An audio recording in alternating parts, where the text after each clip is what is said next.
ili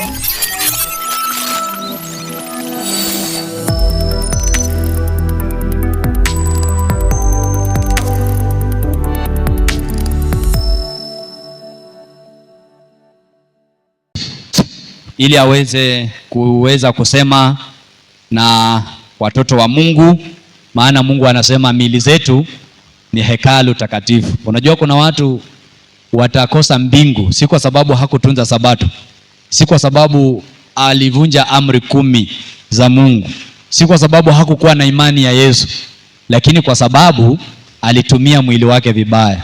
Imagine hiyo judgment itakuwaje? Ati wewe ukose mbingu kwa sababu ulitumia mwili wako vibaya. Kwa hivyo tunapoingia katika mafundisho ya afya, naomba tuweze kuwa makini ili tuweze kujifundisha. Alafu kama tutakuwa na maswali, naona tutaweza pia kupata muda mzuri wa kuulizana maswali katika hiyo kipindi. Sijui mwalimu unapenda kutumia muda gani? Ili kwa muda wako tuweke sheria, alafu ukimaliza ndo tuingie kwa kipindi cha maswali. Kwa hivyo mwalimu anakuja kusimama hapa muda wa dakika 20. Mtu wa muda utaweza kuangalia 20 minutes ikiisha, mwalimu utakuwa unashuka, alafu tuingie katika kipindi cha maswali. Na kipindi cha maswali hatutachosha mwalimu, yeye atufundishe tu, alafu sisi ni wanafunzi na tutakuwa tumemsikia. Wakiuliza swali wanafunzi wajibu. Sitakuwa mzuri? Karibu sana mwalimu kwa hiyo nafasi.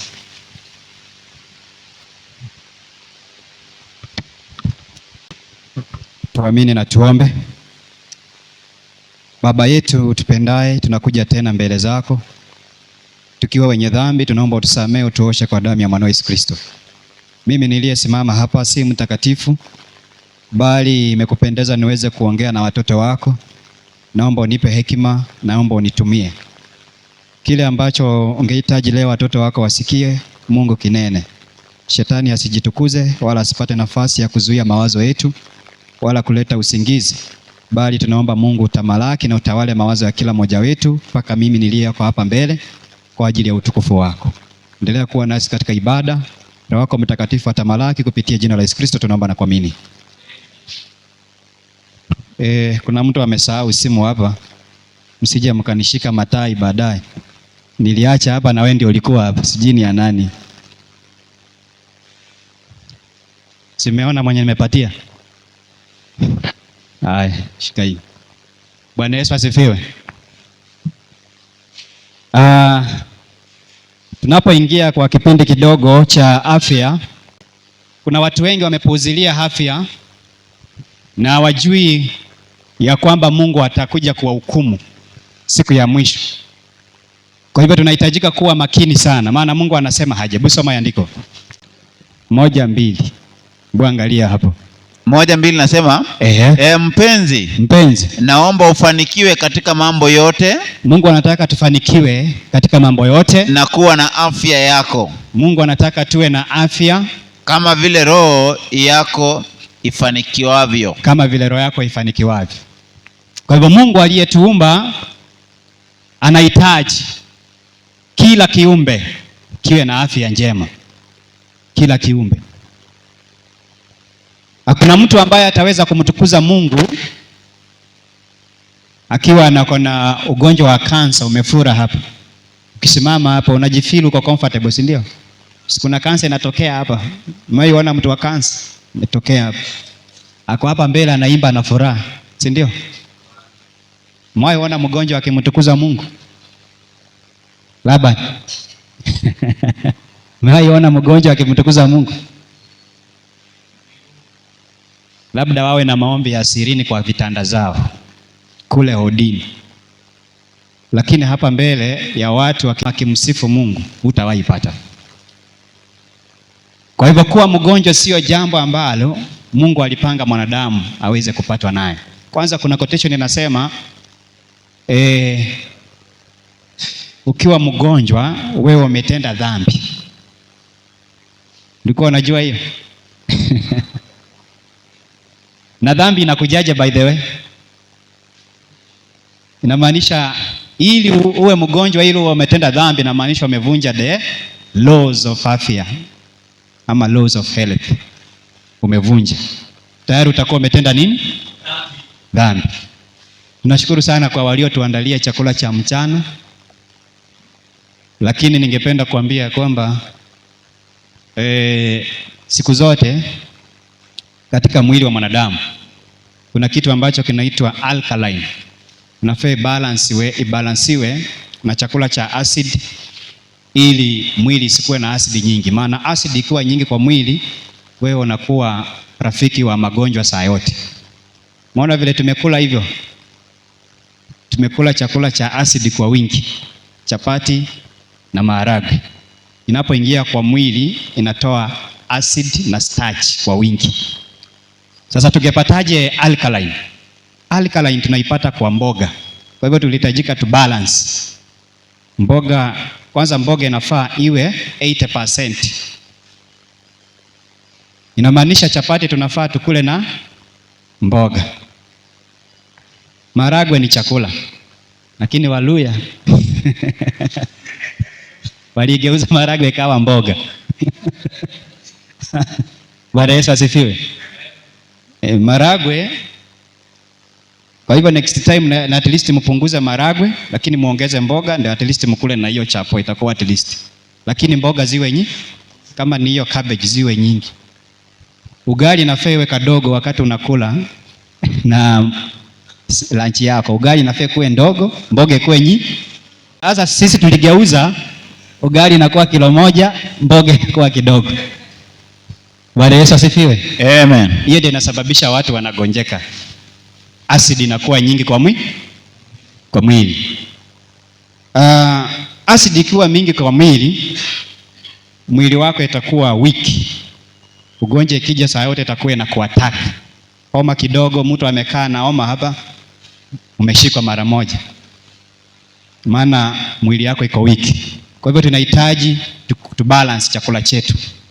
Kuna andiko ambalo linaitwa Wafalme wa Kwanza, nafikiri ni 4, mstari wake ni wa 44. Mauti inakuwaje ndani ya sufuria?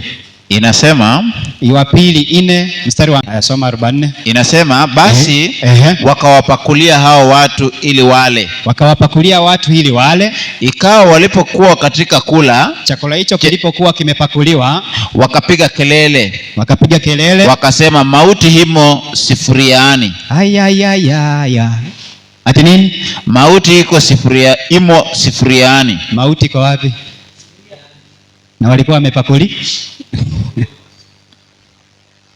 Meenda kwa jirani yako alafu akupakulie chakula useme mauti ndio hiyo. Mauti ndio hiyo kwa sufuria. Si watu watajaa hapo. Sasa iko hivi, mauti inakuwaje ndani ya sufuria?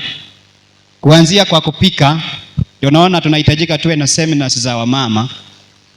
Mungu akitusaidia huku mbele, tufunzwe namna ya kupika. Mauti inaanzia wapi? Kabla ifike sahanini. Maana ikifika kwa sahani inaingia kwa mdomo, na ikifika kwa mdomo inaleta madhara kwa tumbo. Kwa hivyo tunahitajika tujifundishe. Sasa labda leo nitafanya tu brief, nitaweza ongea vitu mingi, kwa hivyo ukuwe makini kama ni kuandika. Kitunguu wakati unapika kifai kuwa brown. Ulikuwa unajua hiyo? Golden brown. Unaibatiza jina, unabatiza dhambi jina. Siku zote unapopiga mboga, kama ni mboga ya dakika kidogo, unahakikisha ya kwamba hizo mboga unatanguliza kuweka kwa sufuria, hata usiweke mafuta. Bwana Yesu asifiwe. Naweka tu maji kidogo na unafunika, alafu inaiva. Ikikaribia kuiva, basi unaweka kitunguu juu na mafuta yako,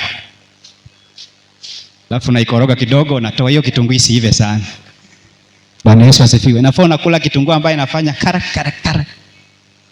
Hata cabbage nafaa iwe hivyo. Utaishi miaka mingi. Lakini kwa nini leo watu wamedanganywa ya kwamba kitunguu kinafaa kikuwe golden brown?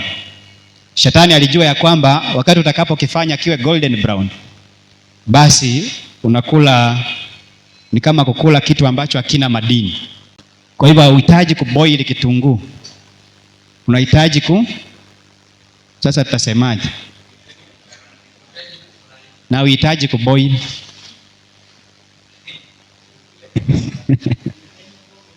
yaani unaiweka tu dakika kidogo, wakati mboga zimeiva, alafu unatoa. Vile vile mafuta ya kutumia, sijajua mafuta yenyewe mnatumia, lakini mafuta mzuri ni ya sunflower. Tunaambiwa katika Walawi 3 mstari wake ni wa 17, Mungu aliyetuumba anajua miili yetu, alijua nini kinafaa kiingie na kikiingia kitaleta matokeo gani.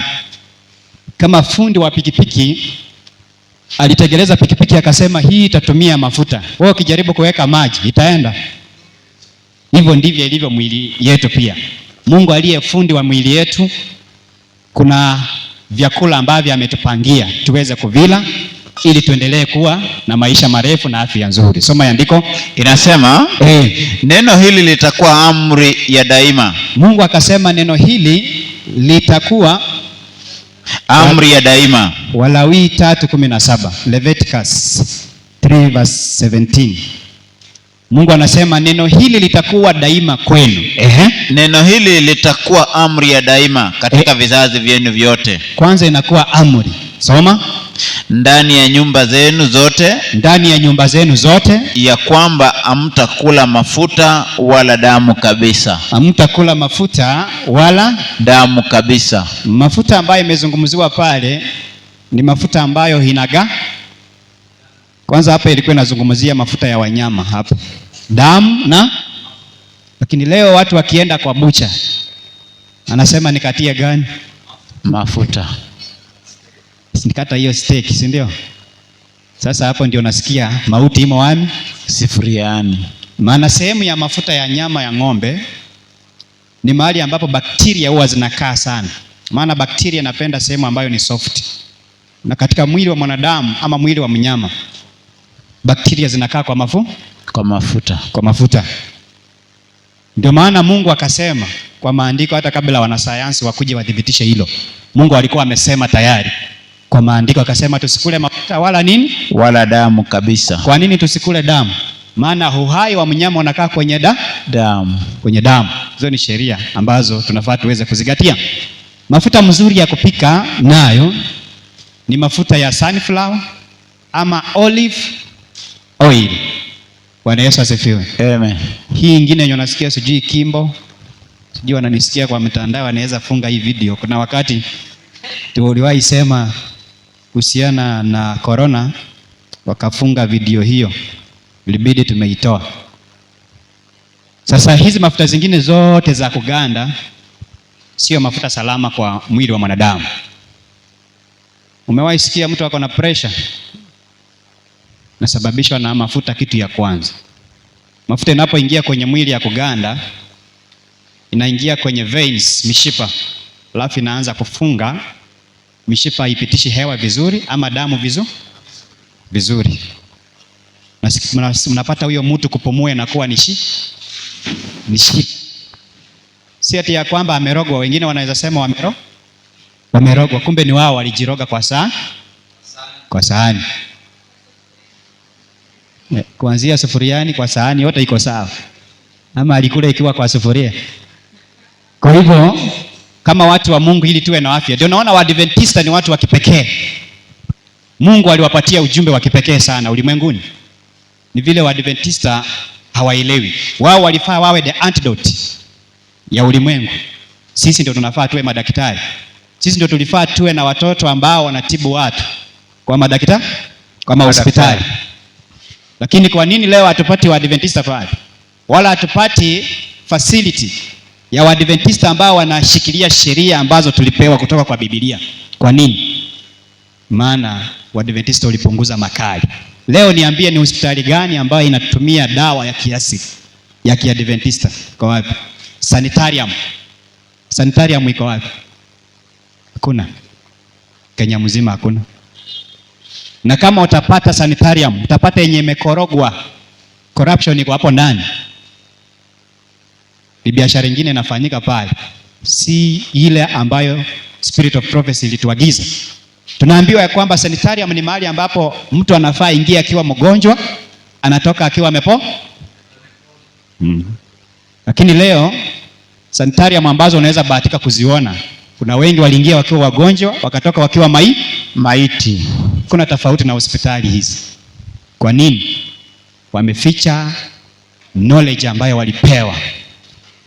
Kwa hivyo kama wana matengenezo wanaorudisha hiyo foundation, na Mungu atusaidie, maana tunaendelea kupiga hatua, tufungue shule, alafu tufungue pia sanitarium, Mungu akitusaidia. Sasa hivi shule tunaendelea na hiyo mikakati. Hivi karibuni tutawatangazieni, maana tunaposema come out of come out of Babylon, tufai kuacha watoto wetu wakisoma pia kwa hizo shule za Babylon.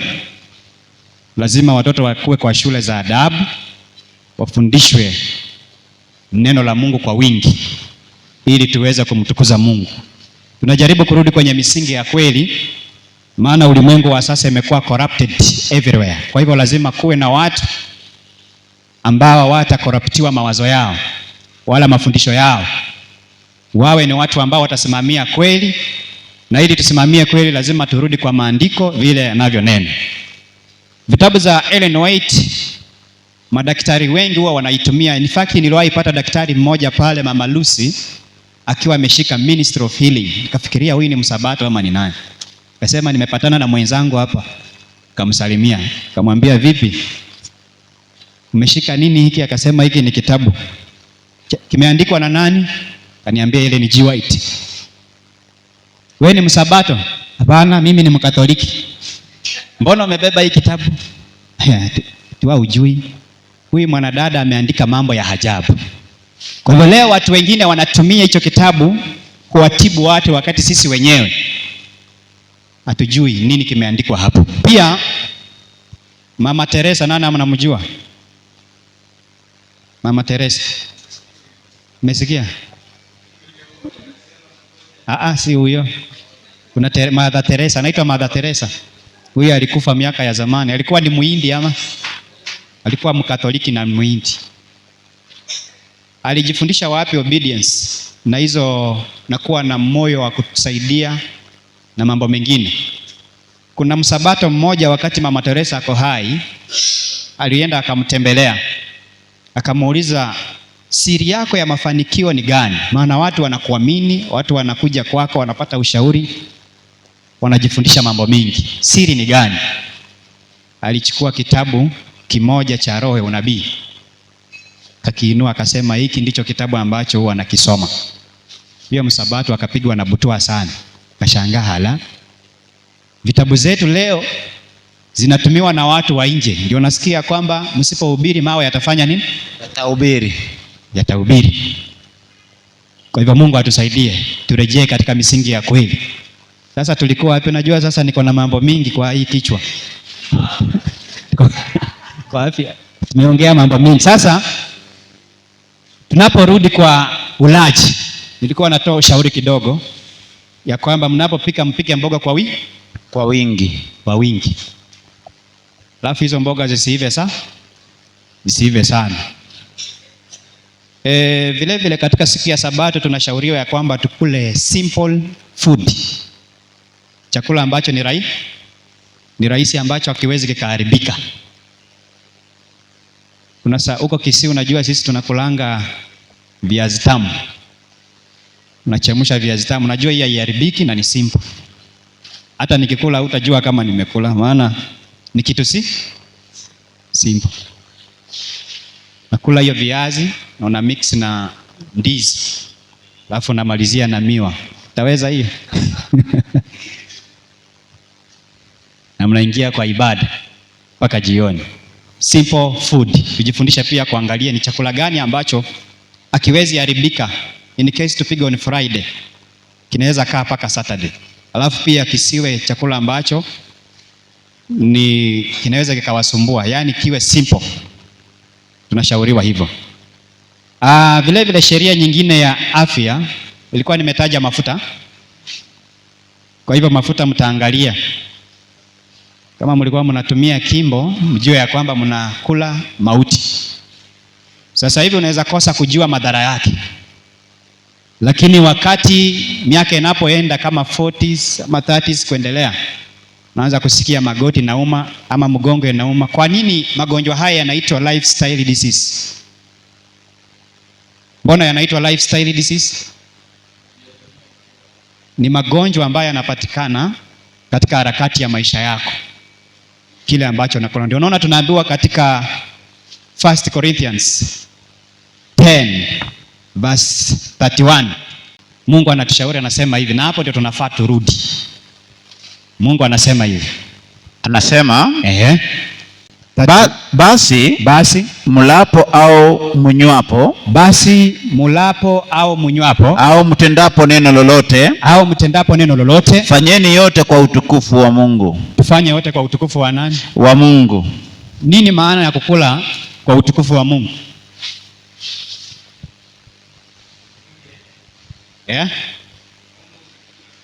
Ni kuomba ukikula. Kwa hivyo hata ukikula nguruwe bora umeomba, unaomba, si ndio? Unakula tu. Maana ya kukula kwa utukufu wa Mungu ni kile ambacho unakula kama kinampa Mungu nini? Utukufu. Ndio kukula kwa utukufu wa Mungu. Kile ambacho unakunywa lazima uangalie kama kinampa Mungu nini? Utukufu. Si tu kuomba. Lazima hicho kama kiwe kimekubaliwa na Mungu ama kijakubaliwa na nani? Na Mungu. Kwa hivyo muzingatie hilo. Mafuta ya sunflower nafikiri, sijui kama huko kunayo. Hiyo ndio naweza kuadvise muitumie. Na kama kuna shamba yako unaweza panda sunflower. Kuna mashini za kukamua hiyo mafuta. Kama uko na shamba unaweza panda, alafu wewe uwe investor ama uwe wa kuuzia wengine hata watu wa dunia. Sisi ndio tunafaa tuzalishe hizo opportunities. Hiyo mafuta ni mafuta mzuri, naweza kuwasaidia wengine. Mafuta ya olive oil nafikiri inaweza kuwa gharama kubwa kwenu. Mafuta ya avocado, kama uko na avocado, kama unaweza jua kuprepare, maana kuna vile ambavyo nakamua hiyo mafuta pia ni mzuri. Lakini mafuta mengine ni hatari. Hiyo tuachane nayo. Pia chumvi, huwa mnatumia chumvi gani? Cane salt ya shilingi 2 na haipandangi bei. Wakati mafuta inapanda hii haipandangi. Ame mewahi panda. Kuna siku watu wamai goma juu ya chumvi. Hiyo ni dangerous. Chumvi ni hatari. Hiyo cane salt. Chumvi mzuri ni ile chumvi ambayo inaitwa Himalayan salt. Hizi vitu muandike. Kienda supermarket utazipata. Kienda kwa section ya salt utapata chumvi inaitwa Himalayan salt ama sea salt. Sea salt ama black salt ama Celtic salt. Kwa nini tunashauriwa tutumie chumvi hiyo? Chumvi hiyo iko na minerals zote. In fact iko na 99 minerals. Lakini cane salt iko na minerals mo. Hiyo ingine yenye imebaki ni chemical. Kwa hivyo wakati utaitumia kwa muda mwingi, kwa muda mrefu, utaanza kusikia joints zinafanya nini? Zinaanza kulegea. Ndio naona leo mzee wa miaka 1 anaanza kuinama akiwa anabembeleza miguu yake Lakini mzee wa miaka ya zamani ilikuwa anakuwa strong. Hajaumia popote. Kwa hivyo tuzoee kutumia sea salt ama Himalayan salt. Pia Himalayan salt kwa sababu iko na madini mengi. Asubuhi wakati unapoamka inafaa kunywe maji asubuhi kitu ya kwanza. Usitafute ugali. Najua huko Uluyani ni kutafuta ugali kwanza. Lakini kitu ya kwanza ambayo inafaa ufanye asubuhi unapoamka sio kuosha meno. Ni kutafuta maji warm. Alafu naweka hiyo Himalayan salt ambayo iko na minerals. Ili upatie mwili wako some minerals. na pia hiyo maji itasaidia kuosha uchafu. Chakula labda ulikula jioni, mwili uanze ukiwa fresh, intestine yako iko fresh kupokea chakula kingine. Maji warm, either glasi 2 ama glasi 3, na kaa dakika kidogo, ndio sasa ukule chakula chako.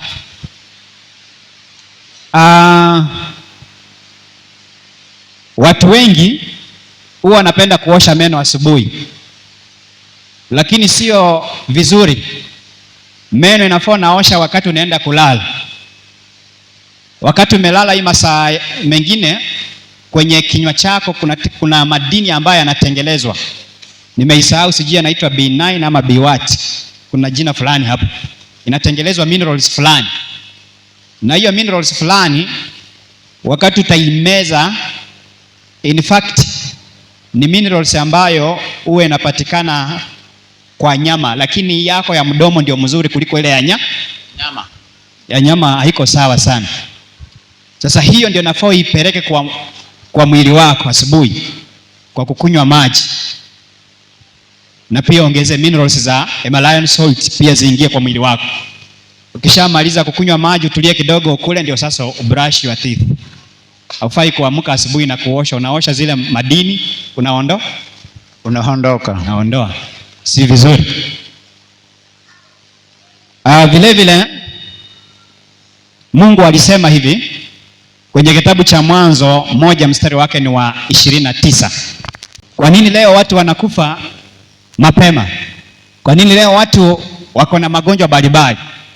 Maana hawajaelewa siri ya lishe. Hawajajifundisha ni namna gani watakavyokula ili wawe na afya nzuri, pia wawe wamempendeza Mungu. Tunapokula usifikiria kwamba ni wewe unajifurahisha tu peke yake, hapana. Tunapokula pia tunamfurahisha nani? Elewa hivyo. Sasa either kila ambacho nakula kinamfurahisha shetani ama nani? Mungu. Ndio naona pale katika bustani ya Eden, Mungu alipotengeleza ama alipoumba mwanadamu, akamwambia kula hii usikule. Mwanadamu alipokula ule mti ambao Mungu alimwambia usikule, Mungu alifurahia? Hapana. Lakini alipokula ile ambayo Mungu alimwagiza, si Mungu alikuwa anakuja siku jioni akimtembelea, akimjulia hali? Kwa nini leo Mungu hakuji jioni kama zamani? Maana Adam kabla alale, Mungu anakuja, umeshindaje? Uko salama? Mungu anaondoka. Asubuhi lakini wakati alikula chakula ambacho Mungu aliagiza asikule, ama matunda hayo, alienda akajificha.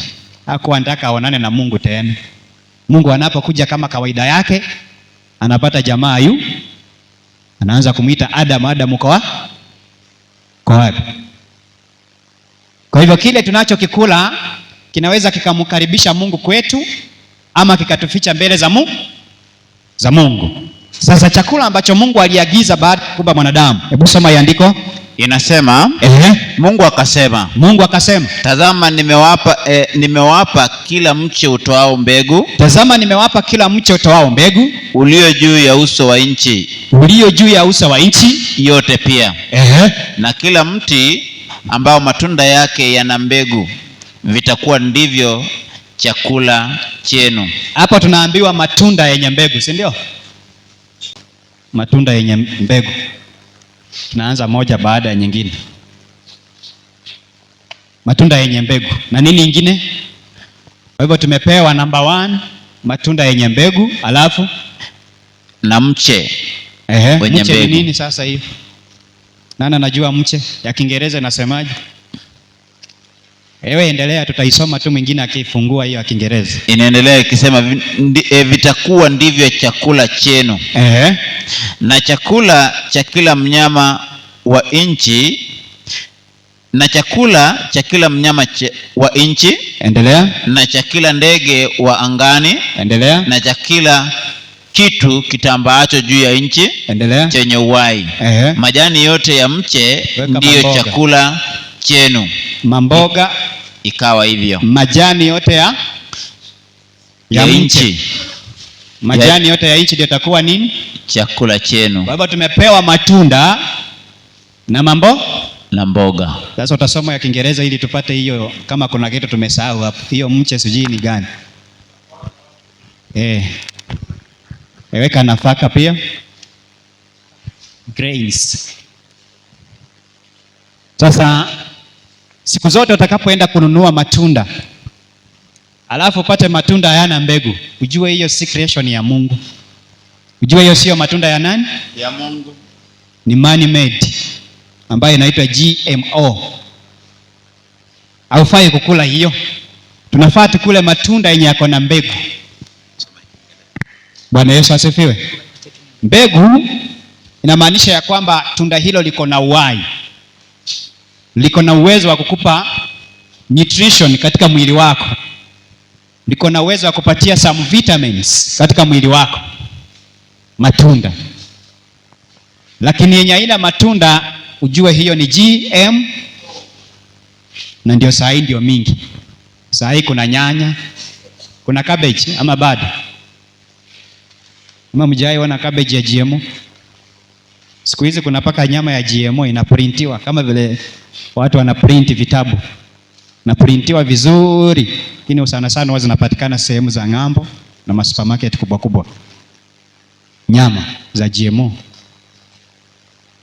Sasa tunafaa tukule matunda yenye mbegu, mamboga na nafaka. Tunaona kwenye kizazi cha Adam, baada ya kuumbwa aliishi miaka mingapi? Baada ya dhambi kuingia ulimwenguni. Maana kabla ya dhambi ingie ulimwenguni, Adam hakuwa afe. Alifaa aishi milele. Sasa ingekuwa tunaenda visitation kwenda kuona babu yetu Adam.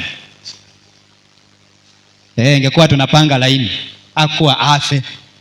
Lakini baada ya dhambi kuingia, aliishi miaka mingapi? Aliishi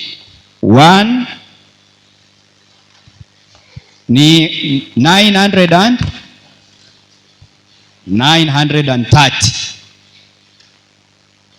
Kuna mwanadamu amewahi ishi miaka? Kuna mwanadamu amewahi vunja rekodi ya hii miaka? Nani mwingine? Metusela aliishi miaka ngapi?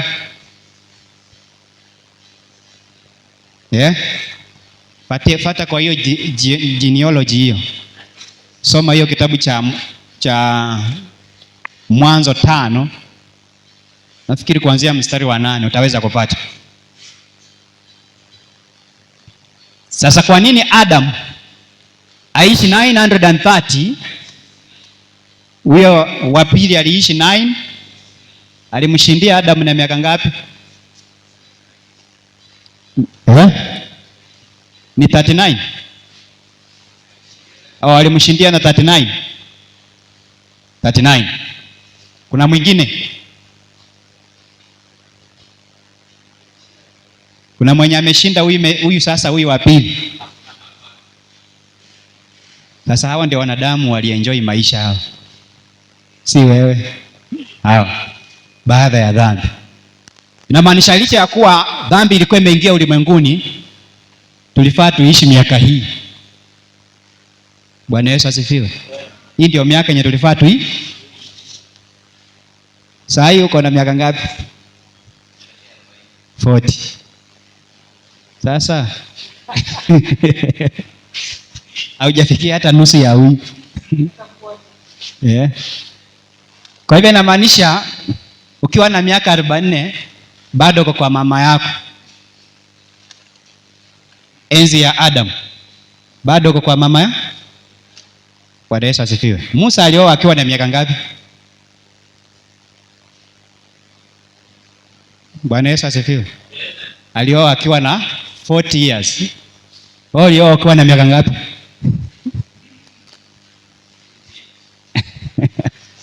Eh, 28.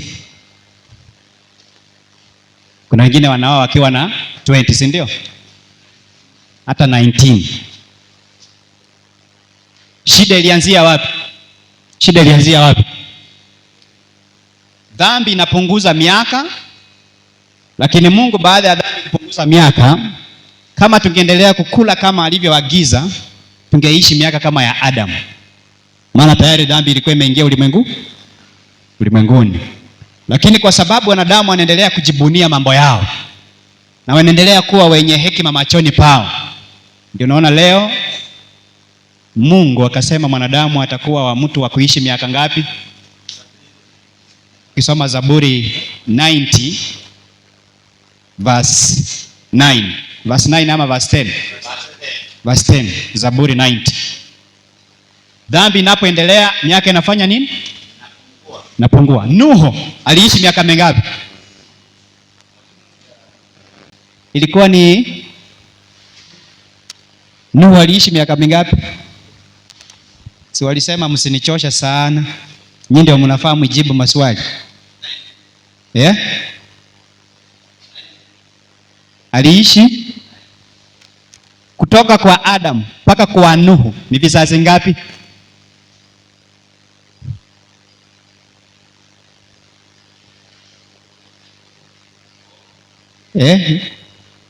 Vizazi 4. Umehesabu vizuri? Bwana Yesu asifiwe. Ndio nikasema hii ndio miaka yenye tulifaa tu, na tayari dhambi ilikuwa imeingia wapi? Ulimwenguni. Sasa kutoka kwa Nuhu mpaka kwa Daudi ni vizazi ngapi hivyo? Ni 400. Sasa kwa hiyo 400 hizo vizazi, kuna mtu aliwahi ishi miaka kama hii? Shida ili yape ni wapi? Sasa ilikuwa hivi. Muona kutoka kwa Nuhu mpaka kwa Daudi, hapa ndio nyama iliruhusiwa kuuliwa. Maana Nuhu anapotoka katika safina hakukuwa na chakula. Mungu akaidhinisha wakule wanyama. Hiyo ndio sababu moja ya kupunguza miaka. Ndio naona katikati hapa hakuna mwenye aliishi miaka kama hii ya Nuhu ama ya Adam. Ndio naona Mungu anasema hivi kwenye kitabu cha ni Mwanzo 6 mstari wake ni wangapi? 4. Baada ya maovu kuendelea kuongezeka juu ya uso wa nchi, Mungu anasemaje? 3 inasema Bwana akasema roho yangu haitashindana na mwanadamu milele. Kwa kuwa yeye naye ni nyama. Basi siku zake zitakuwa miaka 120. Kwa hivyo kutoka kwa Nuhu mpaka kwa Daudi tunafaa tuishi 120 years. Sasa tunapofika kwa Daudi pia uovu unakuwa mwingi. Mungu anasema haje Daudi yenye ilikuwa unafaa uisome sasa. Zaburi 90 verse 10. Mungu anasema haje pia. Kwa hivyo tunaona kutoka mwanzo miaka inaendelea kupungua. Alafu niseme kitu moja ndio tumalizie hapo, tuingie kwa maswali. Soma hiyo. Kitabu cha Zaburi 90 mstari wa 10 inasema siku za miaka yetu ni miaka 70. Ni miaka 70. Na ikiwa tuna nguvu miaka 80. Miaka 80. Na ikiwa tuna nguvu ni miaka, lakini leo wanafikisha 80 wakiwa na nguvu. Kwa hivyo hapo watafikisha endapo watakuwa na nguvu. Na siri iko katika ulaji. Sasa iko hivi pia. Adam alikuwa futi ngapi? Kwa wale ambao wamesoma Spirit of Prophecy. Adam alikuwa na 18. Hiyo ni post ya stima. Hii post. Najua mbinguni kutakuwa na maajabu. Hao nafikiria mtafufuliwa mwende mkiwa kama Adam. Hapana. Mtaenda na hizi size. Sasa baadaye tutakuwa tunakula matunda na matawi yake ni dawa, ndio tutaendelea tukigrow polepole mpaka itakuwa ni kibarua pia. Bwana Yesu asifiwe. Adam alikuwa 18 feet. 18. Hata Msudanizi amfikia Adam. Saa hii sasa mko 9 feet, ndio mtu mrefu saa hii. Ndio mtu mrefu.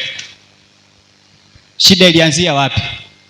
Miaka ilipoendelea kupungua, pia ndio size ya urefu iliendelea kufanya nini? Si leo paka kuna mtu wa nini? Ni 3 feet ama ni, kuna mtu nimeona mwingine. Mwala ako na foot ngapi? Huyo ni mrefu. Kuna mwingine ule alichezanga kwa ile ngoma ya mama sijui Ling'ang'ole ama nini. Kuna watu naonanga hapo. Kuna watoto hapo. Ni watoto ama watu wazima? Hiyo ni 2.9. Na kuna mafupi zaidi ya hapa niliona kule na nini? India.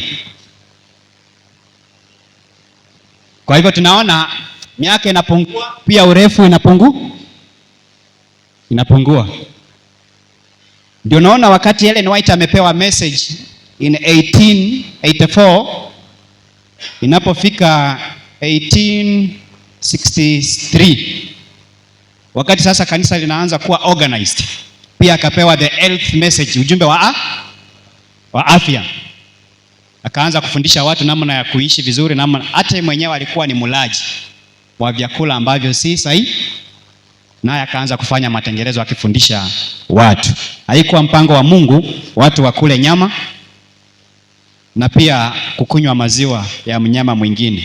Maiona mnyama mwingine akikunywa maziwa ya mnyama mwingine isipokuwa mwanadamu? Paka ndiye anakula, nyinyi wawili tu. Bwana Yesu asifiwe. Haikuwa mpango. Mtu unafaa unanyonya maziwa ya mama yako, ukimaliza ni hivyo. Haufai kukunywa maziwa te. Lakini leo bado mnamenyana kukamua ng'ombe. Hiyo ni maziwa ya ndama, si yako. Ni kama leo wewe mama umezaa, alafu badala unyonyeshe mtoto wako, unaanza kupatia mtoto mwingine. Hiyo ndio watu wanafanya leo kwa sababu ya haikuwa mpango wa Mungu. Sasa kizazi Ellen White anapewa ujumbe, pia anaambiwa wakati siku zinakuja vitu hivi havitakuwa salama kabisa kutumiwa. Sasa kizazi ambacho sisi tumefikia ndio kizazi ambacho hatufai kutumia, tunafaa tuepukane navyo. Angalau kipindi cha kina Ellen White. Ndio naona Ellen White hakuwahi kukandamiza watu sana. Alikuwa anawaambia tu kama uko na sehemu unaweza ukavuga mnyama wako kwa sehemu mzuri ambaye hatakuwa na magonjwa, huyo ni halali Lakini kwa sasa kuna rafiki yangu mmoja huko Meru alikuwa anakamua ng'ombe, na alipokuwa anakamua akaona akikamua anaona usa inatoka nikiwa ndani. Sasa yeye hakuwa anakunywa hiyo maziwa yake, alikuwa ananunua maziwa kwingine anakunywa ingine, lakini hii anauzia wengine. Sasa akaulizwa, mbona wewe haukunywi maziwa yako? Ndiye akasema, mimi nikikamua kuna vile naona hii si mzuri. Ndio baadaye daktari akamwambia ng'ombe wako ni mgonjwa. Leo lifestyle diseases zinaletwa na maziwa, soda, nyama na vyakula vingine ambavyo tunakula ambavyo si vyakula naturally. Hizo ndio zinasababisha magonjwa katika mwili wa mwanadamu. Ndio naona kama wana matengenezo, tunaporudisha watu kwa misingi, ni wakati wa practice. Uanze kuishi na uombe Mungu akusaidie hiyo tamaa ya nyama ifanye nini? Iishe. Maana ukipita usikie kananuka ama ingoho naanza kusema Bwana Yesu asifiwe. Lakini Mungu atusaidie, na ni kwa neema ya Mungu. Kwa hivyo tunapoingia kwenye maswali, ningependa nichukue, na leo tutaenda nje kweli, maana naona mvua. Ama Mungu ameamua tumalizie hapa leo. Mimi nimemaliza. Sasa kwa maswali, utaongoza maswali haya. Sasa kwa sababu ya muda, acha tumalizie hapo kwa ombi tukitafakari, na pia Mungu atusaidie tuishi kulingana na ujumbe wa afya ili tuweze kuendelea kumtukuza Mungu. Tuamini na tuombe. Asante Mungu kwa kutukumbusha na kwa kutujulisha jinsi ambavyo tunahitajika tukule na jinsi tunahitajika tuweze kupata maisha mema. tunaomba uendelee kutusaidia, utupe nguvu, utupe uwezo. Tazama, dhambi yote ambayo inatendeka ulimwenguni ndiyo inasababisha leo ulimwengu unagonjeka, na hata baadhi ya watoto wako wanaoamini ujumbe wanaamini wakiwa wameathirika.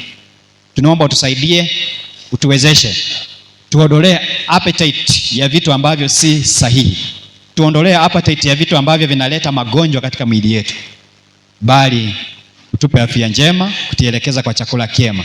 Endelea kuwa nasi, na nikupitie jina la Yesu Kristo tunaomba na kuamini. Asante.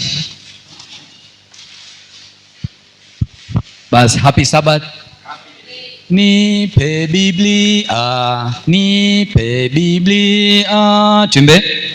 Nipe Biblia, nyota ya furaha wapata, nuru wasafirio, hakuna la kuzuia amani, kwani Yesu alituokoa. Nipe Biblia takatifu, nuru yake itaniongoza, sheria na ahadi na pendo, hata mwisho vitaendelea.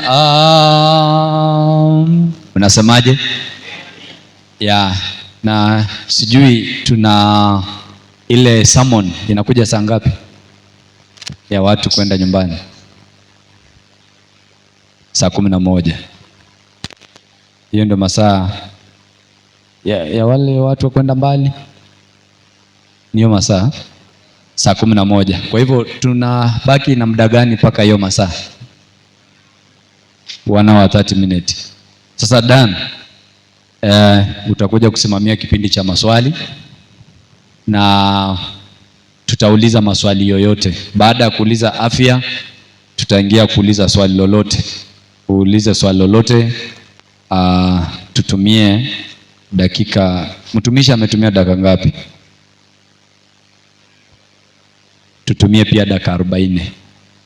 Alafu hiyo kipindi ikiisha, labda tunaweza kuwa tunapata sermon ili watu wale wanaenda mbali waweze kufika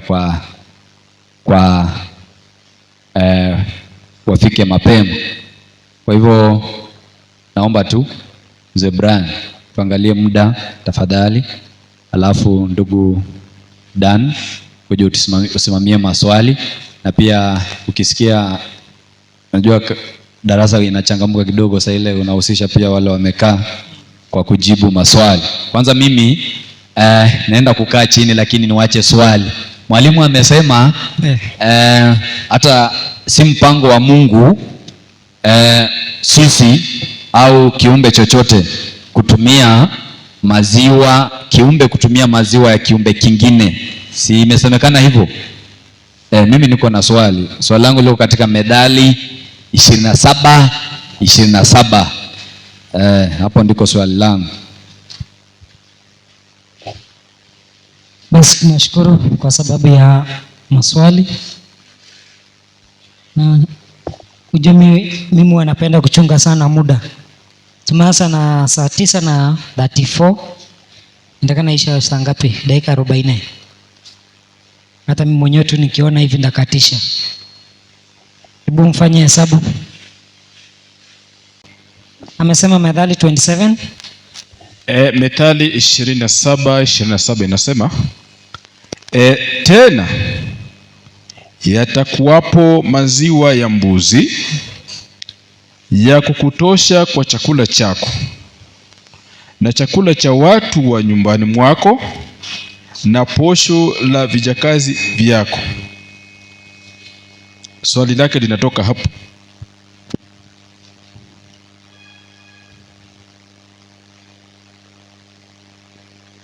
Asante.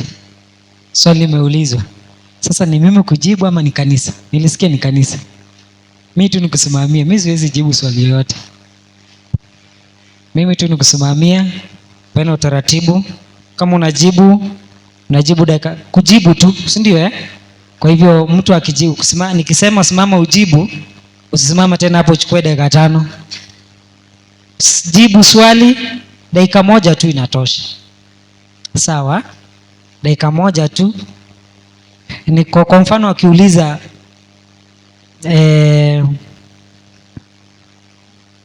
ama niache kutumia mfano. Sawa basi, kwa sababu ya muda. Haya John, uko na jibu? Karibu. Dakika 1 na mimi naangalia time. Sasa ni 35. Ikifika 36, 37 kama hujamaliza unaachana nayo. Mimi hata situmii dakika 1. Swali limetoka katika hiyo Mithali 27:27. Ikidhani lengo la muuliza swali ni kwamba pale inaonekana familia hiyo inakunywa maziwa ya mbuzi. Sasa nikidhani swali linatokea pale, ona hapo wanaeleza kwamba Mungu anaambia hii familia wakunywe maziwa ya mbuzi. Kidhani mwalimu alipofundisha hapo mapema aliweka disclaimer mapema, akasema si makusudi ya Mungu kwamba watu wafanye hivyo. Huko nyuma haikuwa hivyo, imeanza kukua hivyo baada ya kipindi fulani. Alafu kuna sehemu Mungu anajifanya kana kwamba anachukuliana na sisi, kana kwamba anafurahia hivyo, lakini kwa mipango yake tangu mwanzo haikuwa nini? Haikuwa hivyo. Asante. Huyu amejibu, amesema mwalimu Isaac alisema haikuwa mpango ya Mungu mwanadamu kunywa maziwa na kula nyama, lakini kuna wakati Mungu aliruhusu, lakini si kusudi lake. Umeelewa kitu? Mwenye kuuliza swali.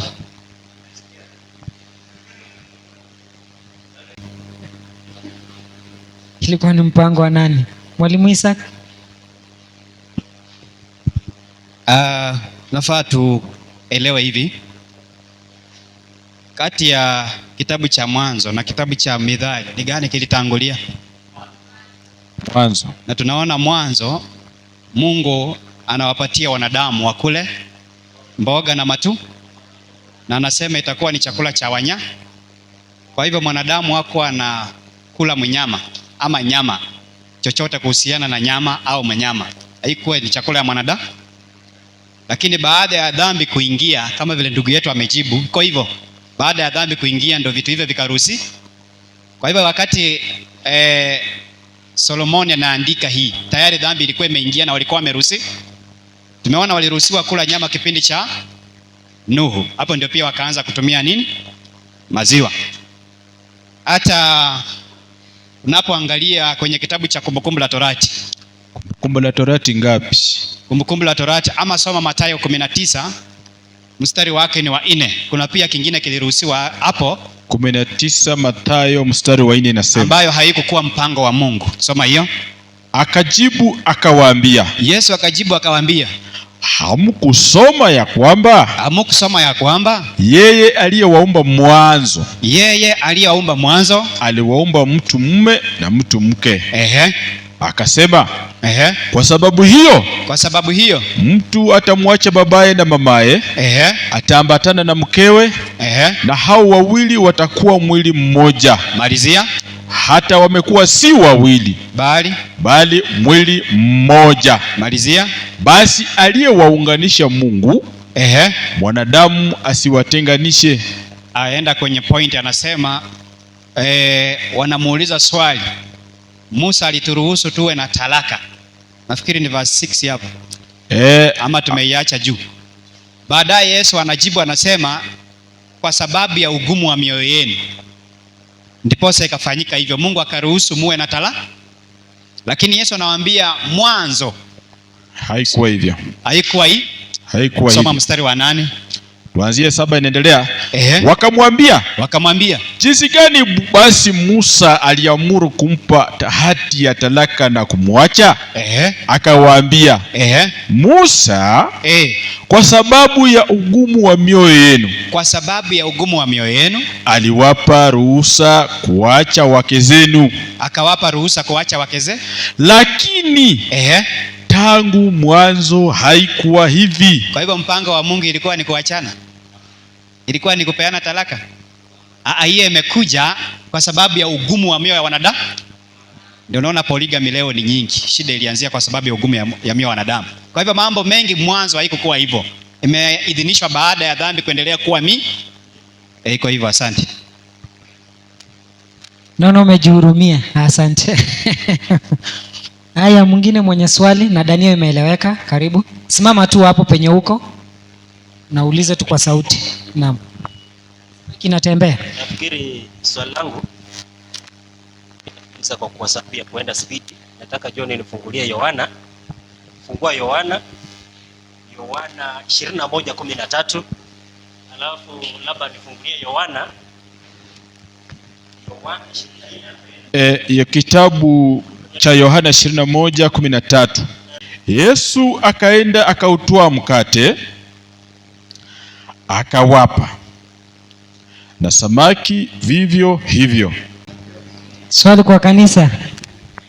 Swali lile ambaye naliuliza pale, kwa sababu tuko kwa afya na mwalimu ameleta mstari katika ndoa, akasema kwamba Yesu aliwaambia kwa sababu ya mioyo yao kuwa migumu ndiye akawaambia wawache wake zao. Sasa hapa ndiye nauliza swali, Yesu naye mwenyewe kwa nini? Kwa sababu ya mioyo yao ndiye ilifanya akawapa nyama kukula. Na sasa hata yeye mwenyewe naye anaweza kukula hiyo nyama ambaye ni samaki, na hata yeye mwenyewe anapatia wanafunzi wake wakule. Ni hiyo ndio swali langu tu. Swali kwa kanisa, nataka kuchagua mtu ajibu. Kwanza mwenye amecheka. Kama tu umecheka ujue unajibu swali. Wacha tuanze na huyu. Ndugu brother, simama ujibu hiyo swali. Alafu kama kuna mwingine mwenye ataongezea. Huyu anajibu. Mwingine nani atajaribu? Mimi leo nimesema sijibu maswali. Mmenipatia nisimamie. Nikisimamia watasema nimependelea, si ndio? Haya, ndugu yangu. Nafikiri kulingana na mwalimu nilimsikia akisema jambo ya kwamba kulingana na roho ya unabii inatushauri kwa sababu ya mazingira kuchafuka ndio inasababisha labda hizi vitu hatuvitumii, lakini kulingana na Biblia mafungu mengi tu yanaonyesha kwamba tunafaa kutumia, na pia tumejifundisha tukaona ya kwamba watu walianza kutumia nyama baada ya gharika. Kwa hiyo kabla ya gharika hakuna mwanadamu alitumia nyama yoyote. Kwa hivyo Yesu anapokuja kuzaliwa katika mwanadamu anakuta ni kipindi baada ya gharika, anakuta watu wakikula chakula ambacho Mungu alikuwa amekiruhusu baada ya gharika. Kwa hivyo kwa sasa afya inaonyesha tu ni kwa mazingira, lakini mimi ukweli sijapata mahali kwa Biblia inazungumzia labda kukula hiyo samaki kama ni dhambi, lakini kwa sababu ya roho ya unabii na pia kwa sababu ya mazingira ndio tunashauriwa tukae mbali na hivyo vyakula. Asante. Asante. Haya, naona mzee wangu, karibu. Happy Sabbath. Happy day. Nataka mimi nijaribu kidogo. Nataka kuelekeza huyu ama sisi sote. Kuna mahali Yesu alikuwa anaambia binadamu ama sisi kuhusu tabia yake ya kuwa na nia mzuri kwa binadamu. Kuna mahali amequote, I can't quote that verse, lakini in the book either Matthew or John, benye amesema kama binadamu, kama baba wa hii inji anajua kupeana kitu mzuri kwa mtoto wake. Luka. Ndio hiyo. Sasa anajifananisha, anatupatia mfano kama baba duniani wanajua kupeana vitu vizuri kwa watoto wake. Akasema hakuna baba mwenye mtoto atamuuliza samaki ampatie nyoka. Hakuna baba mwenye ataulizwa na mtoto wake ampatie mkate ampatie mawe. Hiyo yote wakati inakuja hivyo, hiyo ni mifano Mungu alikuwa anasema kwa Biblia tunataka kutumia tuone kama kukula fish ni kitu mbaya ama sio mbaya. Lakini tumejua vitu yenye imetengenezwa. Kwa mfano Yesu alikuwa anasema kwa mifano, chumvi, salt, right. Hizi vitu zote tumepewa kuona, ilikuwa inaonyesha mifano mizuri. Sasa samaki, kwa kuona kwangu na Biblia na vile amesema, after the floods miti ilianza kukuliwa na samaki yenye tulikuwa tumeambiwa kutoka uumbaji wa dunia.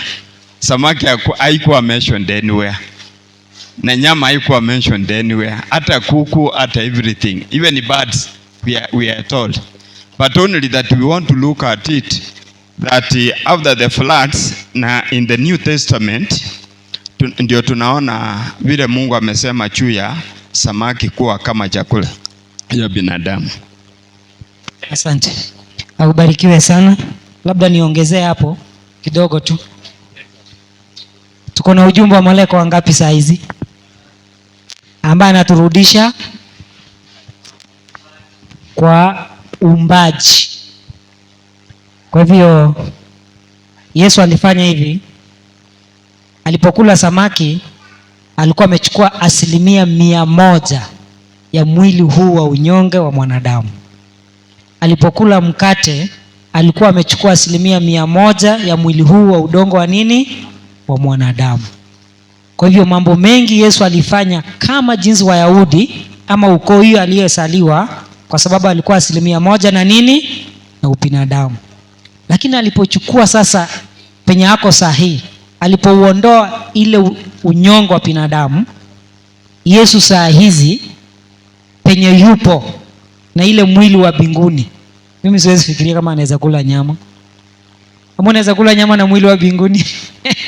Ndio unaona ile ujumbe wa malaika watatu anaturudisha katika uumbaji. Na tukirudi katika uumbaji, hakuna mwanadamu mwenye alikula nyama. Ukweli ndugu zangu, hata mmoja huwezi pata. Ama unaweza pata? Huwezi pata. Na ujumbe huu ndio inaturudisha. Sivyo ndio Mungu anataka turudi. Kwa hivyo tunarudi aje? Kwa kukubali ile ujumbe wa malaika watatu. Mimi sitaendelea sana kwa sababu siko kwa maswali. Labda swali lingine? Yes ndugu. Nauliza swali ambaye labda ikijibiwa itatusaidia mimi na wewe ambaye tuko leo, usirudishi nyuma huko kwa Yesu.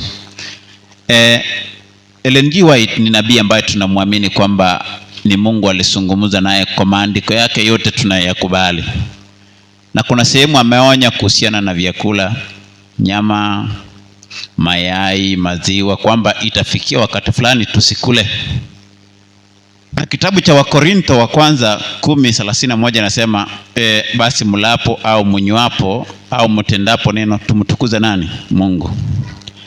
Huyu nabii ambaye ni Ellen G. White ambaye ametumwa ili kutuonya sisi. Kwa sasa tukikula nyama, tukikunywa hiyo maziwa, tukikula mayai, na ameshatuonya. Je, tunamtukuza Mungu? Hayo ni swali lingine. Ni swali ambalo ulikuwa unaongezea. Unauliza swali. Tukikula nyama, kulingana na unabii ambao tuko nayo sasa, dada yetu, tutakuwa tunamtukuza Mungu? Aya ndugu. Ndugu yangu anaitwa nani? Ampatie mic ajibu hiyo swali. Jibu hiyo swali. Una majibu? Aya, nani atatusaidia? Dada moja pale nyuma. Anaitwa mama nani? Nimesahau jina lako. Utusaidie swali ndio usilale. Jibu. Aya, na mwenye ako na jibu? Ndugu yangu naona umenyamaza sana. Ukikula sahi nyama kulingana na ujumbe ambao tumepewa, tutakuwa tunamtukuza Mungu? Sivyo ndio swali Nafikiri kwa wakati huu kwa Mwadventista ambaye anangoja kurudi kwa Yesu mara ya pili, ukikula nyama au kunywa maziwa ya mnyama, tuseme tu animal product, wewe haumtukuzi Mungu. Kwa sababu gani? Kuna mahali Mama White amekoti kwa Maranatha, nafikiri ni page 20 ama ni February, hapo February 20 anasema ya kwamba msabato wa kweli inafaa avoid animal product, haswa red meat na white meat. Ndiposa na kwa akili tu ya kawaida unapokula chakula ambacho hairuhusiwi kwa mwili, of course inafanya memory yako inafanya nini? Inadidimia. Sasa memory inapodidimia iwezi kuwa na ile uwezo ama ile nafasi ya kushika maneno ya Mungu ama ya kutafakari maneno ya Mungu. Kwa hivyo ndio tuepukane na hiyo hatari, lazima tuishi kulingana na maelekezi ya Mama White na Biblia. Asante. Asante. Huyo ndugu anasema kukula nyama kwa sasa ama kutumia hizo maziwa nini pia kuna hatari yake. Kwa hivyo kulingana na maonyo ya dada yetu Ellen G. White hajakubali, na huyu Ellen G. White alikuwa anakula. Kuna wakati alikuwa anakula mpaka mayai, alikuwa anakula mpaka nyama. Ellen G. White, nauliza umeipatana na quotation kama hiyo? Bado Oh. Sawa. Lakini anatoa maonyo. Sasa ndugu yetu amejibu, amesema haifai kwa sasa. Mr. John, pia uko na nyongeza? Ama ndugu Isaac?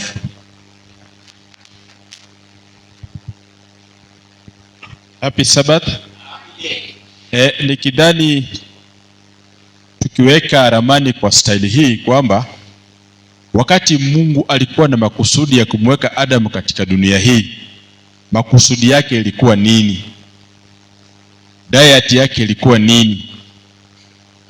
Tunaposoma kwenye hiyo kitabu cha Mwanzo 1 mwisho hapo sijini 30 ama 32, baada ya Mungu kuumba, Mungu akaona kila kitu alichokifanya, na tazama ni chema sana, ni chema sana. Ni yule tu mpinzani ndiye anayekuja anapendua, anasema hapana, mpaka tusosi nyama. Lakini Mungu katika hiyo mstari ambao umekusha pita alikuwa ameweka mpangilio vile mwanadamu atafaa kuwe, yaani compatibility yake ilikuwa kule mbegu, nafaka na matunda, na mengine yametajwa katika Ezekieli 4 kuanzia 5 kuendelea.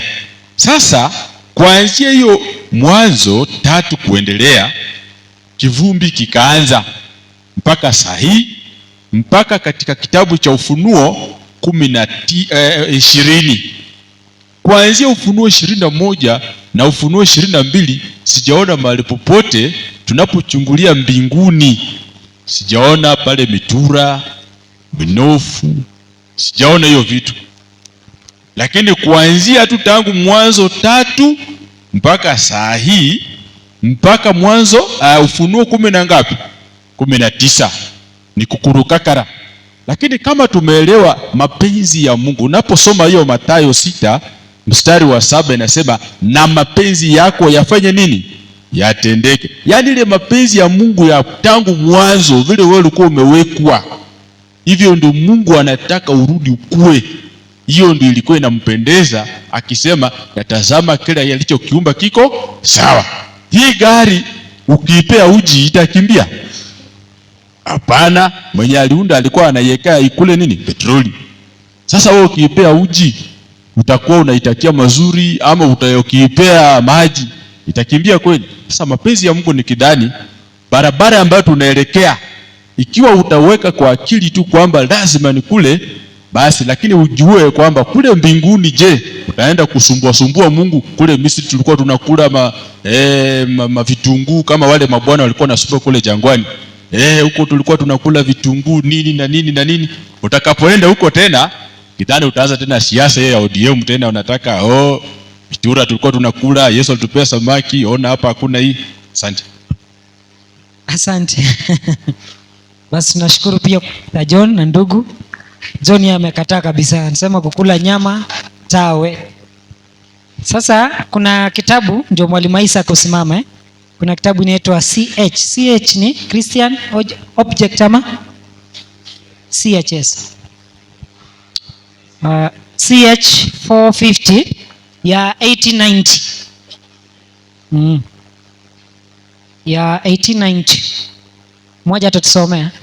Lakini kuja kwanza uone ni maoni ambayo dada White anatoa ya kwamba wakati Mungu alikuwa anatoa Waisraeli katika nchi ya Misri, huko walikuwa wanakula nyama, wanakunywa maziwa, wanakula na malenge, si ndio? Wakati Mungu alipowatoa kule, alipowaleta pale kwenye jangwa, aliwapa nyama?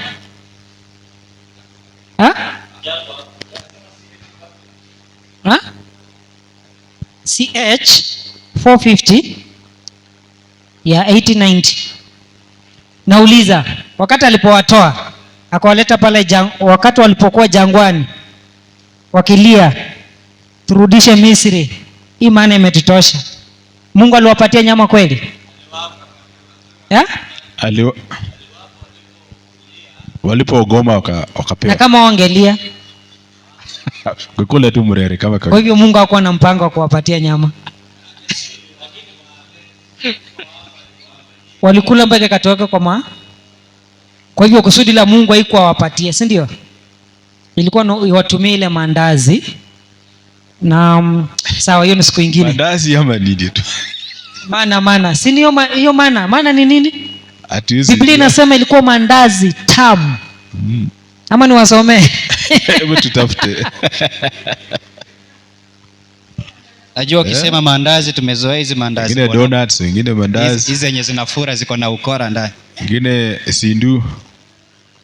Kuna quotation moja ambayo ningependa tuisome pia tunapoendelea kujifundisha kuhusiana na hali ya afya. Angalia. Kwa hivyo tumeelewa ya kwamba haikuwa mpango wa Mungu mwanadamu kutumia nini? Nyama. Hiyo wala alibishiki. Lakini baada ya dhambi kuingia ndio Mungu akaruhusu mambo haya ikawa hivyo. Sasa kuna ushauri ambao Ellen White anautoa. Hebu tusomee hiyo quotation ya MM. Inasema hapa hivi MM 269.1. Ndasoma kwa Kiingereza nikifafanua. We must remember that there are a great many different minds in the world and we cannot expect everyone to see exactly as we do in regard to all questions of diet. Tunaambiwa ya kwamba tukumbuke ya kwamba kuna watu wengi wenye akili tofauti ulimwenguni. Ndio. Na tuweze kutarajia kila mtu aone kama tunavyoona kuhusiana na masuala yote ya lishe.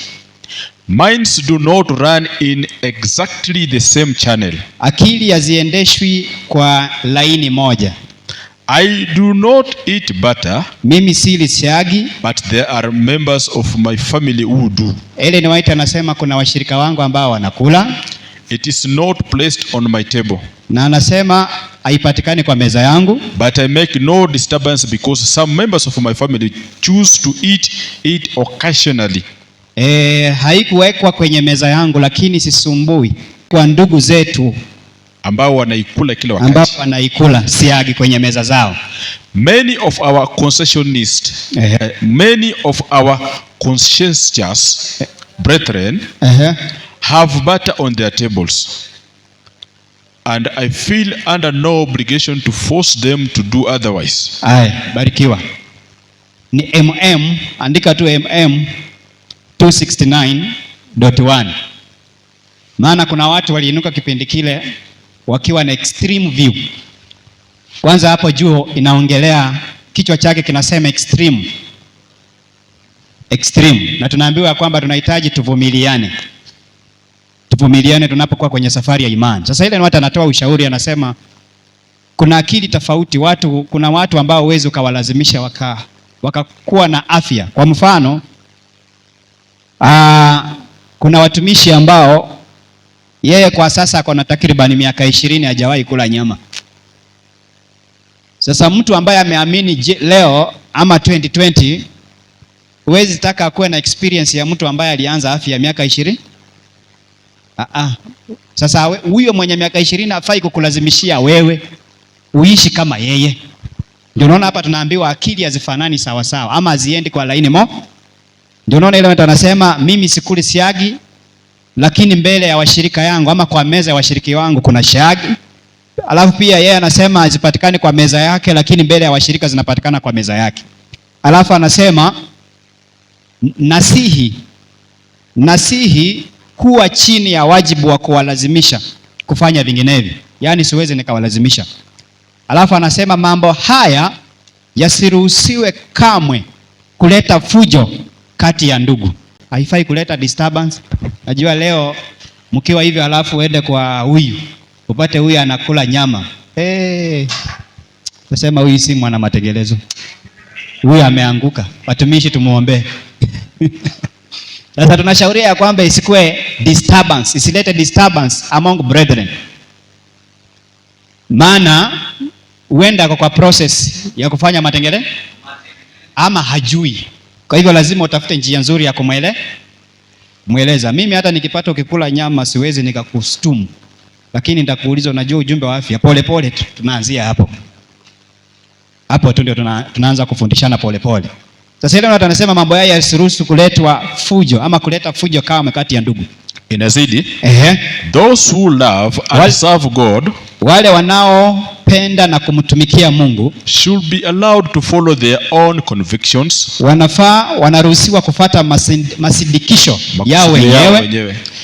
We may not feel justified in doing as they do. Huenda hatuna haki ya kufanya kama wao. But we should not allow differences of opinion to create disunion. Lakini hatupaswi kuruhusu kutofautiana kwa maoni kuleta mgawanyiko. Sasa niliona huyo ndugu anakula nyama, hata hiyo kanisa siingie tena. Hiyo tayari utakuwa umeleta mgawanyiko. Ama unasema huyo sitakaa na yeye karibu ati tunaimba na yeye. Hapana, tunaambiwa isilete vitu kama hizo. Malizia. May the Lord help us to be as firm as a rock to the principles of the law spoken from Sinai, and may he help us not to allow differences of opinion to be our barrier between us and our brethren. Tunaambiwa kwamba Mungu atusaidie na tuwe dhabiti kana kwamba kwa kufuata kanuni na sheria iliyotamkwa kwenye mlima Sinai, na tusiruhusu mambo haya yalete utofauti katika miongoni mwetu. Tunaambiwa kwamba Yesu alikaa na wenye dhambi, si ndio? Mpaka Wayahudi wakamwambia wewe unakula na wenye dhambi. Yesu akasema sikukuja kwa ajili ya wenye haki bali ya wenye. Sasa hapa sisi wote mwenye haki ni nani? Wewe ni mwenye haki. Mbona ukimbie mwenzako kwa sababu umeona nyama mezani? Bwana Yesu asifiwe. Mambo ya imani iko hivyo. Sometimes inakaa awkward, lakini nahitaji tujifundishe. Bwana Yesu asifiwe. Kwa hivyo unavumiliana. Unajua Sauli atapatana na Stefano binguni. Na Sauli anapokufa yeye aliacha akifa, anaona jamaa huyo ambaye alikuwa anatesa Wakristo, anamuona Sauli. Unajua hakuwa ameitwa Paulo, hakuwa amebadilika. Kwa hivyo kwa mawazo ya Stefano akifa alijua tu huyu ni gaidi huyu. Kwanza ako hapa wakati na huyu. Maana alikuwa na habari ya kwamba ameua Wakristo lakini hajui ya kwamba kwenye hiyo tukio la Stefano, huyo jamaa alikuwa na mawazo wa moyo. Mbona watu wanafanya hivi? Baadaye akabadilika. Bwana Yesu asifiwe. Kwa hivyo tusiweke sheria ama ile ni watu anasema masuala ya kula, lishe isiwe ni kipimo cha kupima imani ya lakini tusaidiane, watu waishi kulingana na ujumbe wa afya na pia waelewe na waombe nguvu ya kwamba Mungu awasaidie. Maana kufanya afya si kwa nguvu zako. Leo utasema sikuli nyama, ukikaa wiki 2-3, ndio huyo amekula. Sasa hiyo yote inahitajika tuwe na nguvu ya ziada kutoka mbingu. Hakuna mtu anaweza akafanya matengelezo ya hakika kwa nguvu zake. Tunahitajika tuombe Mungu atusaidie sote kwa pamoja. Ndugu yako akiwa hawezi, msaidie na umuombe. Bwana Yesu asifiwe. Barikiweni. Bado dakika 6. Tumalize maswali. Naomba mtu aweze kunisomea kitabu cha Luka 24:49. Luka 24:49. Luka 24:49 inasema, inasemaje? Na tazama, nawaletea juu yenu ahadi ya Baba yangu, lakini kaeni humu mjini hata mvikwe uwezo utokao juu. Tulia tu hapo. Yaani Yesu anawaambia wale wanafunzi waweze kukaa pale mjini hadi wakati ule uwezo ambao unatoka juu, ambaye Roho Mtakatifu iweze kushukia wale wanafunzi. Sasa nikate short kidogo kwa sababu ya muda. Tumezungumziwa hapa asubuhi, tukapigiwa story kuhusiana na mtu ambaye alikuwa ameathiriwa na mambo ya sigara. Anakuja kanisani, anahisi kiu, anaenda kujificha, anavuta kiasi yake na anarudi ndani. Ni nini ilimwezesha baadaye akawacha sigara? Hapa pia tumeonywa kama watoto wa Mungu kuhusiana na madhara ya nyama pamoja na mayai na maziwa. Uwezo huu kutoka juu ndio itatuwezesha tuweze kuacha nyama na tuweze kuacha maziwa pamoja na mayai kulingana pole pole. Tukienda mbio, jinsi mtumishi ambaye ametangulia amesema, tukienda mbio mpaka tuanze kukosoana sema huyu anakula nyama, hapana. Ingelikuwa yule mtu wa sigara angetorokwa, angewacha sigara. Lakini sasa huyu mwenye anakula nyama, mkikaa kwa pamoja, mkishauriana, baadaye yule Roho ndio atamwezesha aweze kuachana na nyama pamoja na sigara. Mungu awabariki. Asante. Huyo kwa swali alikuwa anaongezea. Kwa hivyo ukikuja tena mbele, kama ni swali unaambia watu wako alert, kama ni kuongezea, lakini ubarikiwe sana. Asante kwa kuongezea. Kuna mtu mwingine mwenye ako na swali sasa kando na afya, swali yoyote sasa. Si lazima ikuwe afya. Si mmesema mpaka saa 11. Saa 11 ikifika pop, hata kama ulikuwa unaongea na microphone, achilia. Kuna mtu yoyote swali yoyote kando na afya? Kando na afya. Ama bado, kama bado mko ndani ya afya, mnaweza uliza. Naweza sema kando na afya, kumbe bado hamuja nini. Labda kama mnatafakari maswali ingine, labda nami ningeongezea kwamba unaposhauri mtu kulingana na nyama, ujue nyama na maziwa, kuna watoto wenye wamezaliwa ambao wanahitaji kutumia maziwa na wengine wanahitaji kutumia ile supu ya nyama, matumbo sana sana. Kuna mama mmoja alijifungua akaandikiwa na daktari kwa sababu alifanyia upasuaji, kaambiwa utumie matumbo na supu. Tulikuwa na wazee hospitalini. Sasa wewe ni mhubiri, umekuja Sabato, wewe mama na amekuja, wanasema kukula nyama binguni au enti ndani ule mtu atakuwa aje? Kwa hivyo unapoambia mtu acha nyama, kwa sababu nyama iko na madini fulani ambayo mtu anapata kidogo kwa inaitwanga protein, siko pia kwa maragwe. Kwa hivyo unapoambia mtu acha nyama, unapatia njia atapataje hiyo madini. Akiacha nyama atatumia nini badala ya nyama? Akiacha maziwa atatumia nini badala ya nini? Maziwa. Sasa huwezi ambia mtu acha maziwa, acha nyama, acha nini, na hivyo ndio wana matengenezo wanafanya. Sasa mtu anaenda amewacha kila kitu, unapata mtu anakonda mpaka kiato ikitembea na aache kwa mguu. Amekonda mpaka unadhania ni ugonjwa ako na si ugonjwa, ni madini yana kwa mwili. Hiyo ni kujiua, hiyo si reformation. Mtu wa Mungu anastahili kuwa na afya njema. Wewe ufungi, haufanyi nini? Asante. Naona mzee ameinua mkono. Karibu.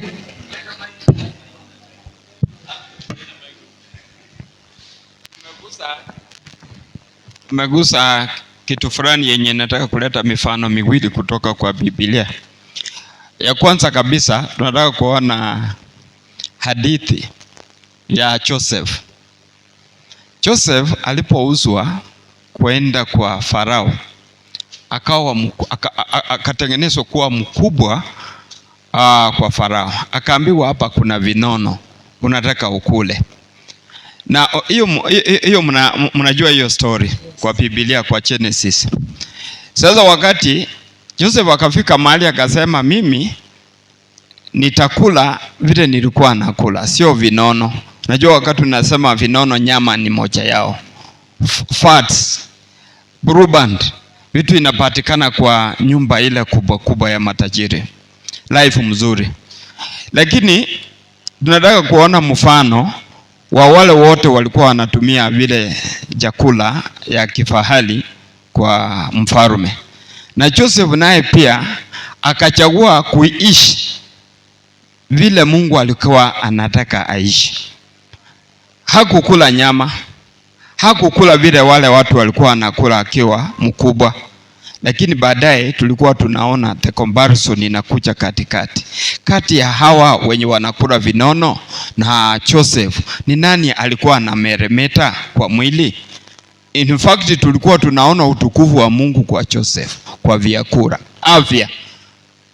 Kwa hivyo hatuta complain tukule nyama tusikule nyama, tukule samaki tusikule samaki, ama tukule maziwa tusikule. But if God has given us favor, hiyo ndio kitu ya kwanza, the bedrock of understanding in the message. Ni ile Mungu mwenye ametupatia hivi vyote. It is the obedience that God wants us. The first thing, it is the obedience. Hata wakati Mungu analeta manna and the quails in the desert, kuna baadhi ya Waisraeli walienda kinyume na ile chakula mzuri mpaka ikaoza, mpaka Moses naye akasikia vibaya because they were given good food, but because of disobedience and greed ikaleta wakahasi instructions ya Mungu. So binadamu na sisi si ate ni nyama. Kama uko na chakula yenye umesema madini yenye natuletea proteins yenye inapatikana kwa nyama, kwa maziwa, na iko kwa cereals, grains that God gave us, hatutakufa, tutameremeta because we have found favor with our God. Amen. Mumeshika hiyo point. Anasema hata tukipewa hii mboga, hii chakula nzuri, si ni mboga hizi, na kama hatutii bado tu ni madhara. Hiyo ni point ya nguvu sana. Yaani nilikuwa namongelea Danieli, si Yusuf. Asante. Kama pia kina Danieli, lakini njia ya kutumia, tuseme unapokataza mtu kitu fulani, tumie njia nzuri. Kama vile mzee amesema Yusufu, ujue Shadraka, Meshaki na Abednego waliposema mtu ruhusu sisi tukule nini? Mtama na maji. Mtama na maji. Yule mwenye alikuwa ameleta ripoti hakukwazika na hiyo message. Lakini kwa sababu gani hakukwazika? Kwa sababu ya maneno ya Shadraka, Meshaki na Abednego walijieleza.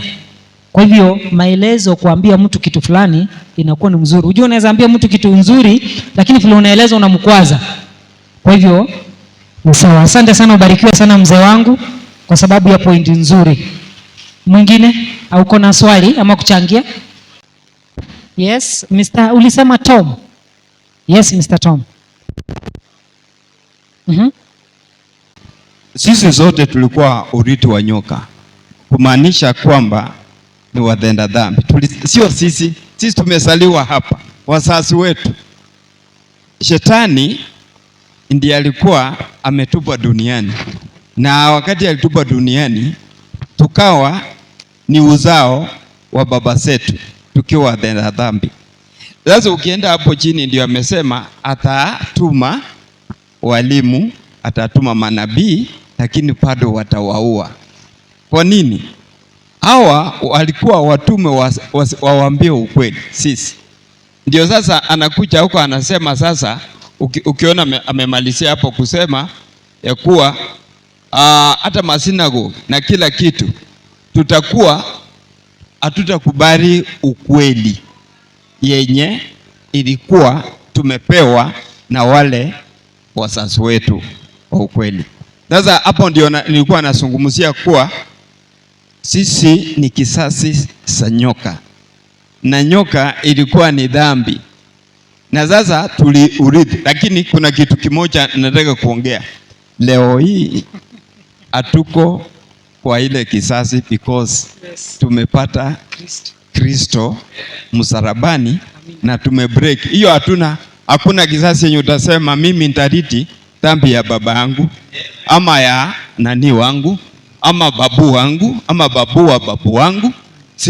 Sina hiyo laana ilitolewa, na leo tuko ni mimi peke yangu. Vile nitaamua kumtumikia na kuishi ndani ya Yesu Kristo. Asante. Naona bado dakika 10. alafu tuweze kumalizia. Aya, umesikia pointi? Mtu akiwa ndani ya Kristo, ama vile tuko ndani ya Kristo, hayo mambo yote ya kuridi damu ya ukoo, sisi kwetu haiko kabisa, haitu sawa. Lakini wale ambao wako nje ya Kristo ndio inafanyaje? Inawatesa, inawafanyia mambo mabaya. Kwa hivyo sisi tukiwa ndani ya Kristo, kila ambaye inatufuata ni haki, upendo, rehema na utakatifu. Basi kuna mtu mwingine baada ya dakika 10. Naona mlikuwa mnasemezana hapo. Bwana Yesu asifiwe. Hebu tusomewe Mithali 26 mstari wake wa 2. Tumeelewa ya kwamba tayari dhambi iko ulimwenguni na Kristo baadaye akakuja akakufa msalabani. Kwa hivyo tunafanywa wana wa Mungu kupitia nguvu ama damu ya Kristo inatuvuta kwake. Sasa wale ambao hawatakuwa serious na wokovu ama kujiweka chini ya Kristo, hata kama watakuwa wanaitwa Kristo, wataokolewa na wachawi? Mithali 26 mstari wa 10. Kidogo nimeuliza swali. Wewe kama uishi maisha ya Kikristo na unajiita Mkristo, laana inaweza kukushika? Haya, soma hiyo andiko. 26:10 Mithali inasema 2 na kama shomoro katika kutangatanga kutangatanga kwake, na kama mbayuwayu katika kuruka kwake, kadhalika laana isiyo na sababu haimpigi mtu. Laana isiyo na sababu haifanye nini?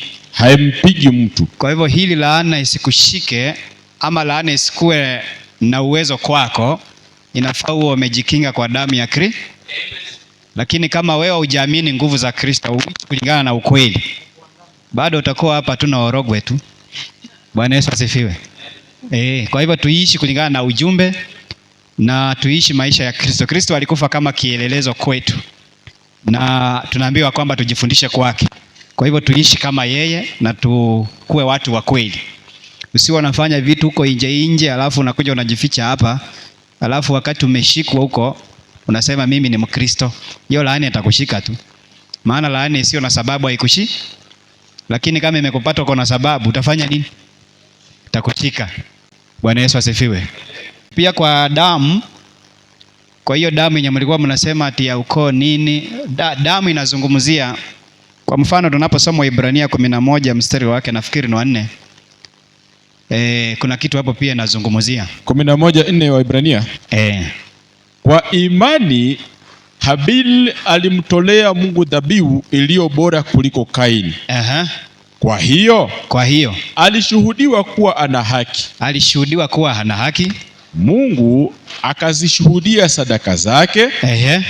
Na kwa hiyo ijapokuwa amekufa angali akinena. Angali akifanya nini? Akinena. Lakini amefanya nini? Amekufa. Ananena vipi?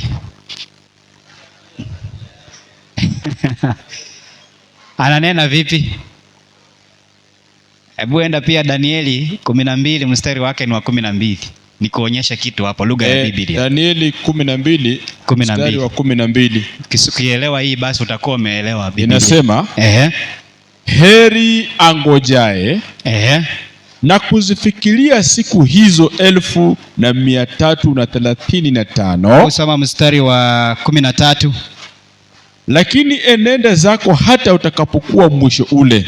Danieli anaambiwa wewe lala, wewe nenda hata itakapokuwa mwisho ule. Maana wewe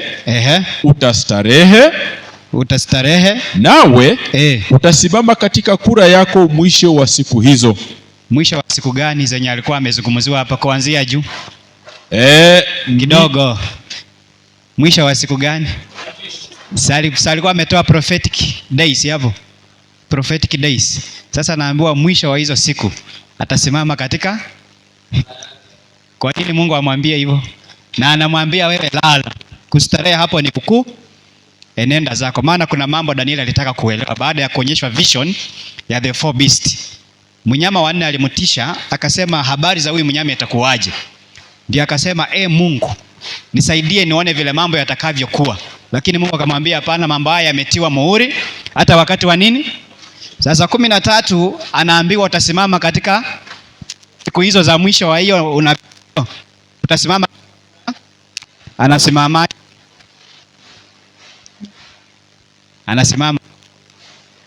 Bwana Yesu asifiwe. Naye Habeli ananena aje? Haya, mpe maiki huyo. Happy Sabbath, happy day. Nafikiri kuna spirit of prophecy, hiyo nukuu fulani sijaikumbuka vizuri, inasema let our pioneers speak. Hata pia kuna ya pioneer speak. How do they speak? They speak through their writings. Kwa hivyo Danieli anasimama kwa zamu yake. Wakati nini inafanyika? Kipindi cha unabii. Wakati unabii unafundishwa. Ndio anafanya nini? Anasimama. Naye Habeli ananena wakati gani? Maandiko yanapozungumzwa. Wakati haki itakapokuwa inatendeka. Amen. Bwana Yesu asifiwe. Maana damu yake ni ya alikufa kama mtu aliyeshuhudiwa. Tunaambiwa sadaka zake zilikubalika na nani? Kwa hivyo hili tuendeleze hiyo situation ya Habeli. Na maanisha tuwe waaminifu katika utoaji wetu. Ili tuendelee kumsimamisha nani? Habeli akinena. Maandiko yanasema ananena hata leo. Kwa hivyo ananena kupitia sisi.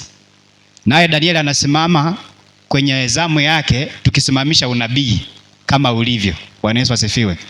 Kwa hivyo ndivyo pia unaposikia ati damu imfuata, ni hali ya udhambi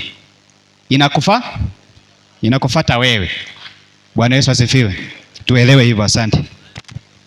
Yaani kama vile sisi tunasimama hapa saa hii kushuhudia maneno ya Danieli na kushuhudia maneno ya Henoko.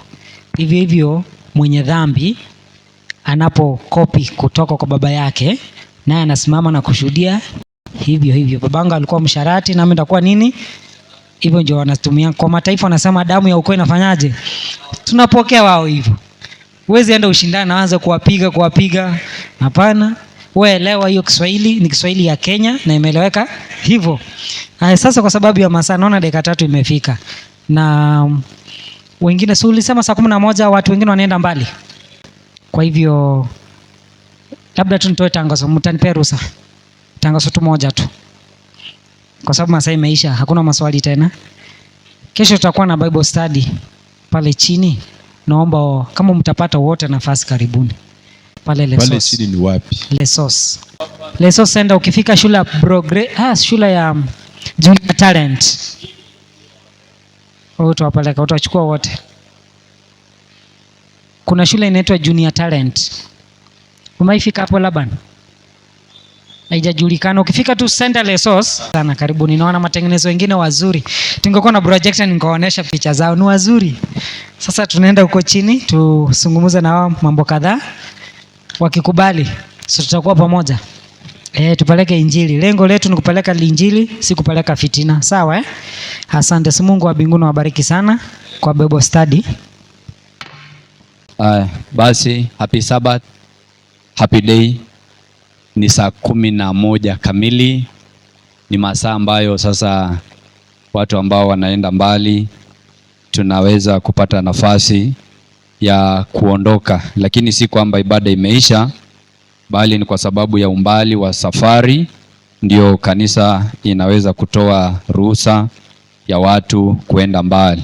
Lakini wale ambao watabakia tutaweza endelea, hata tunaweza weka mitambo yetu hapo nje ili tuweze kufundishana na watu watakapokuwa wanatoka katika kazi zao wakielekea nyumbani wakisikia ujumbe. Lakini kwa sasa ningependa tuweze kuhimizana kidogo kama dakika 3 kwa 5, alafu tuweze kufumukana ili tuweze kwenda kwa wale wanaoenda mbali. Happy Sabbath.